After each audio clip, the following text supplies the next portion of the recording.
I knew something was wrong the moment I pulled into my driveway and saw a strange SUV sitting in my garage like it owned the place. It wasn't my sister's car, it wasn't my neighbor's, and it sure as hell wasn't mine. The worst part? The garage door was wide open, as if the universe was showing me the absurdity of the situation in broad daylight. I had been gone for barely 8 hours, and in that short time, someone had claimed my property like a lion marking its territory. At first, I thought maybe it was a mistake, some delivery guy using my space to turn around, or a confused Uber driver. But when I stepped out of my car and got a better look, my gut told me this was something else entirely. The car was parked perfectly inside, as if the driver had taken their sweet time getting it just right. The door was locked, and to make things even weirder, there was a half-empty iced coffee on the hood, the condensation still fresh, meaning someone had been here recently. I marched up to my front door, checked to make sure nothing else had been tampered with, and went straight to the neighbors. That's when I met her, Lila.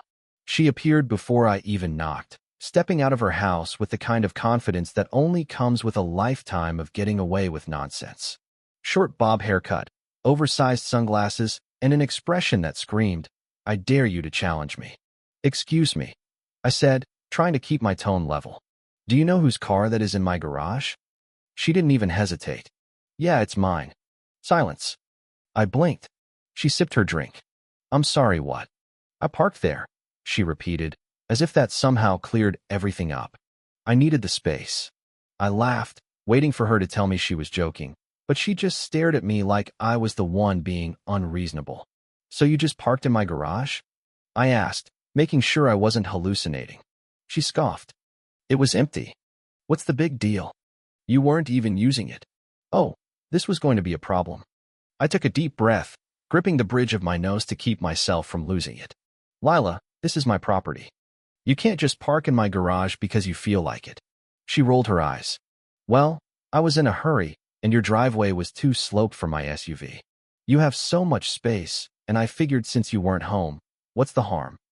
The sheer audacity almost made me laugh. Almost. "The harm is that it's illegal," I said, my patience thinning. "You're trespassing. Move your car." She crossed her arms. "I will, but I have errands to run, so I'll get to it later." "Later," I repeated, now actually laughing in disbelief. "No, you'll move it now." Lila let out an exaggerated sigh, like I was some unreasonable landlord asking for rent on time. "I can't. I'm going out with my friends. Just be a good neighbor and let it be." And with that, she turned and walked back into her house, shutting the door in my face. I stood there, jaw clenched, trying to process what had just happened. I had met my fair share of entitled people, but Lila was operating on a whole different level. I could have called the police. I could have had her towed. But something about her smug little smirk as she dismissed me ignited a much pettier fire inside me. Fine. If she wanted to park in my garage so badly, she could stay in my garage. Without hesitation, I walked back to my house, grabbed the garage door remote, and manually locked it from the inside. Then I secured the side door with the deadbolt, checked everything twice, and made sure there was no way in or out. And then I packed my bags and left for a week. Now, here's where things got really interesting. What I didn't know at the time was that Lila had gone into the garage before I locked it. She must have gone back to grab something from her car, assuming she could come and go as she pleased. But with the door locked and no way to open it from the inside without the remote, she was trapped. By the time I was halfway to my vacation destination, sipping a drink in the sun, Lila was stuck in my garage with nothing but her purse and the contents of her car to keep her company. Back home, the neighborhood was beginning to notice her absence. Her husband, Mark, seemed vaguely concerned but mostly indifferent. I later found out that he had assumed she went on a shopping trip or a girl's getaway. But Emily, her best friend and fellow drama queen, started raising questions. Meanwhile, inside the garage, Lila was discovering just how limited her options were. She had no phone signal, no food except for some stale protein bars I had forgotten about, and worst of all, no working restroom. She pounded on the walls, screamed for help, and even tried to pick the lock with a bobby pin, but the garage door remained stubbornly shut. By day 3, she was desperate. She tried everything, banging on the walls at night, honking the horn, even attempting to squeeze through the doggy door in a move so ridiculous that I wish I had security footage of it. Meanwhile, I was blissfully unaware, enjoying my trip with zero interruptions until I got a message from an unknown number. "Help me, you monster." I stared at the screen, confused. Then another message popped up. "You locked me in, you psychopath. Let me out." And that's when I realized what had happened. Lila hadn't just parked in my garage, she had parked herself in my garage. And now, she wanted out. But I wasn't in any rush to fix her problem. After all, she had told me to be a good neighbor and let her park there, hadn't she? I smirked, put my phone away, and ordered another drink. Lila could wait. By the second day, Lila had gone through every possible emotion: anger, denial, bargaining, and full-blown desperation. She had screamed, kicked the walls, honked the car horn so many times that the battery was nearly dead, and even banged on the garage door with a tire iron she found in the trunk. But nothing worked. The garage door was locked tight, and no one had come to her rescue. It was starting to sink in that she might actually be stuck here for a while. At first, she had convinced herself that someone would hear her. After all, she was Lila, and Lila always got her way. Surely a neighbor would notice her absence. Maybe Mark would realize something was off and come looking for her. But as the hours passed, reality set in. Mark wasn't exactly the sharpest tool in the shed, and honestly, he was probably enjoying the silence. The neighbors? They didn't like her enough to be concerned. The only person who could fix this was Ryan, and he was sipping margaritas somewhere far away, completely unaware, or worse, fully aware, of her situation. She had to survive. The first challenge was food and water. A quick search through her purse revealed some breath mints, a crumpled granola bar wrapper that had nothing but crumbs, and a half-full bottle of overpriced alkaline water. It wasn't much, but it would have to do. She scoured the car next, rummaging through the glove compartment and center console like a raccoon digging through trash. Jackpot! A pack of stale crackers, a melted chocolate bar, and an old energy drink. It wasn't exactly a gourmet meal, but it was better than nothing. The bathroom situation was a different nightmare entirely. After holding it in as long as she could, she finally gave up and had to resort to an empty Starbucks cup in the back seat.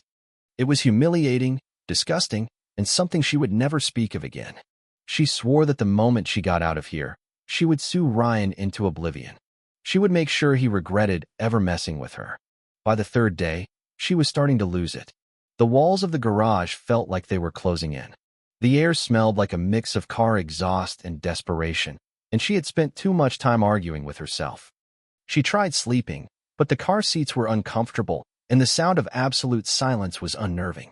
Every creak, every distant dog bark, every car passing by outside made her heart race. She would have given anything for her phone, but the signal was non-existent in the garage, and her battery had died anyway.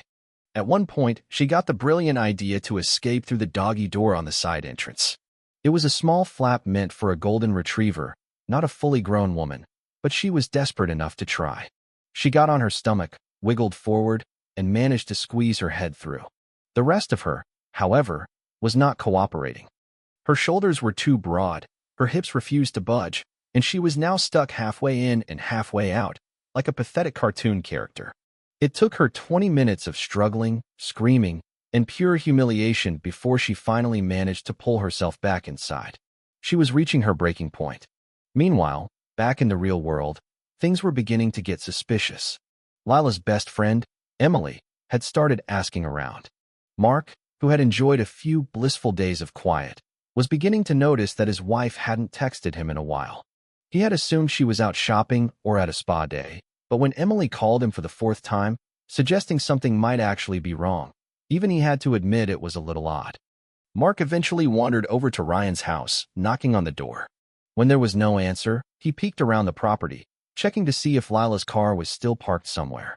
The garage was locked tight, and without any obvious sign of his wife, Mark shrugged and went home. If she was in trouble, she would have found a way to make sure everyone knew about it. Back in the garage, Lila was now at the stage of insanity where she started talking to objects. The iced coffee cup from earlier had become Wilson, her only companion. She had full conversations with it, blaming Ryan for her predicament, blaming Mark for not realizing she was missing, and blaming the universe for allowing this to happen to someone as important as her. Wilson, of course, had no response, which only made her angrier. Then, In a moment of desperation, she remembered something. The garage had one tiny window near the ceiling.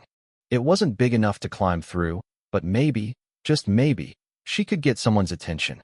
Stacking whatever she could find, she climbed onto the hood of her car, then onto the roof, and finally reached the window.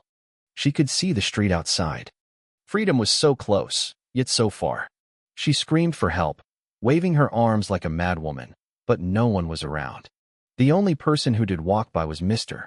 Jenkins, the elderly neighbor who always wore noise-canceling headphones when he went on his daily walk. He didn't even glance in her direction. Her last hope was honking the horn again, but after draining the car battery earlier, that was no longer an option. She was stuck, defeated, trapped in a garage that until recently she had thought of as her personal parking space. And then, just when she had finally accepted her fate, she heard it, her phone vibrating in the cup holder. Scrambling back down, she lunged for it, praying that she had just enough battery left. The screen was dark. Dead. She cursed, shaking it, willing it to turn back on, but it was useless.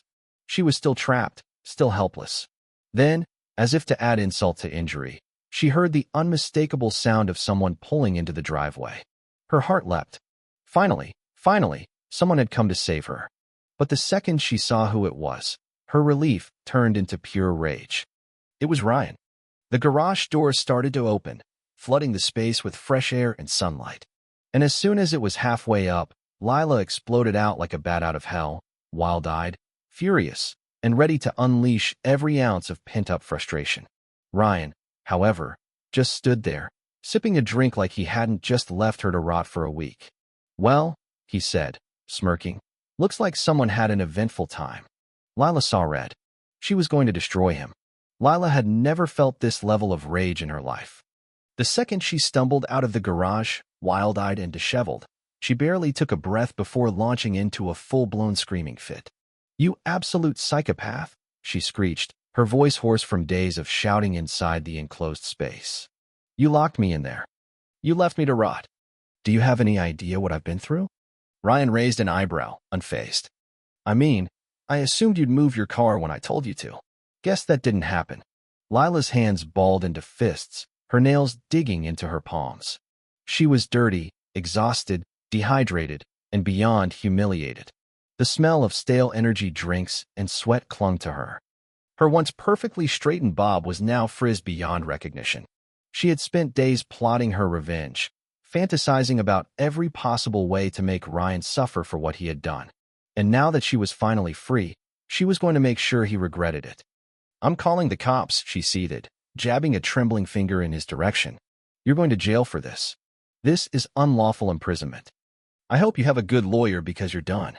Ryan took another slow sip of his drink. "Go ahead." Lila faltered for a second. He wasn't panicked. He wasn't even remotely worried. He just pulled his phone out of his pocket and unlocked it. "Want me to call for you? Or do you want to use mine? Since your battery is probably dead." For a split second, Lila hesitated. Something was off. Why wasn't he afraid? Why wasn't he scrambling to explain himself? The way he was looking at her, calm and composed, made her stomach twist with unease. Before she could respond, Ryan walked over to his car and popped open the trunk. He pulled out a small security camera in his hand and tapped the screen. "See, the funny thing is," he continued, completely ignoring the way Lila looked like she was about to explode, "I installed cameras around my property a while ago, and they've been recording this entire time." Lila's mouth went dry. He turned the screen towards her, letting the footage play. There she was, strutting up his driveway, waving her hand dismissively at him when he told her to move her car. There she was, arrogantly turning her back on him, saying she'd move it when she felt like it. And then, the cherry on top, there she was, sneaking into the garage for something from her car just before he locked it and left. Ryan grinned.